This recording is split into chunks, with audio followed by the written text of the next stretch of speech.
Dei sardi ne dicono sempre di cotte e di crude, ma tutto puoi dire, ma non che siano disponibili. Io non l'avrei mai trovata se non fosse stato per Antonio, che è il padrone in parte del terreno su cui sto poggiando, che ha lasciato per una ventina di minuti il suo lavoro e mi ha accompagnato qua. E non è da tutti, Non è da tutti essere così altruisti nei confronti del prossimo. Ci troviamo, amici di Cussa alla Memoria, nei terreni di Pattada e questa è una perla del territorio, la fonte sacra di Niera o Sanniera. È a dir poco strepitosa, sensazionale. Ovviamente questa rete qui era sicuramente a mo' di protezione forse per animali piccoli che potrebbero magari diciamo così proprio annegare all'interno della fonte, quindi noi adesso l'abbiamo tolta questa e la rimetteremo. Potrebbe anche essere un pochino discutibile il nuovo che hanno creato a mo' di protezione, anche questa, ma insomma c'è sempre il modo e il tempo per riparare. Quello che però dal video vi deve venire ai vostri cuori è la bellezza di questa fonte nuragica.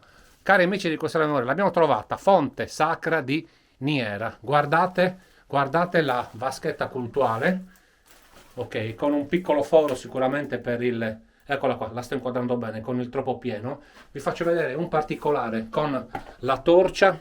Guardate l'acqua che sta praticamente... Vediamo un po' se riesco ad avvicinarmi.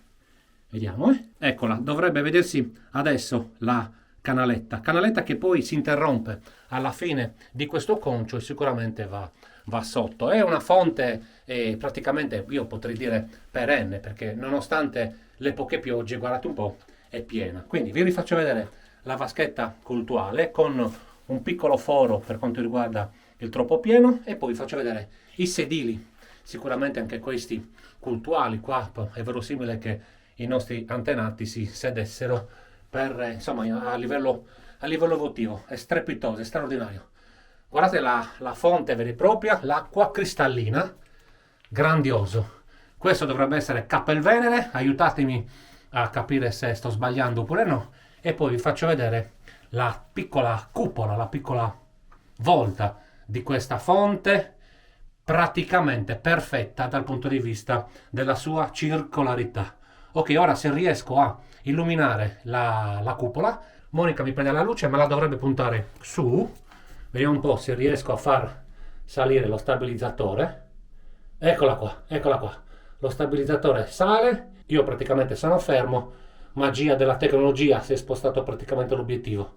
Strepitoso, guardate un po' a sinistra, guardate un po' a destra. Adesso io faccio scendere di nuovo le immagini, illumino di nuovo la fonte sacra di Sanniera. Questo gradino rialzato e poi vi faccio vedere dall'interno verso l'esterno. Guardate un po', eccolo qua. Di nuovo la vaschetta cultuale, eccola lì, e poi il meraviglioso territorio di Pattada che ha accolto i custodi della memoria. Grazie Antonio, un abbraccio da tutti noi.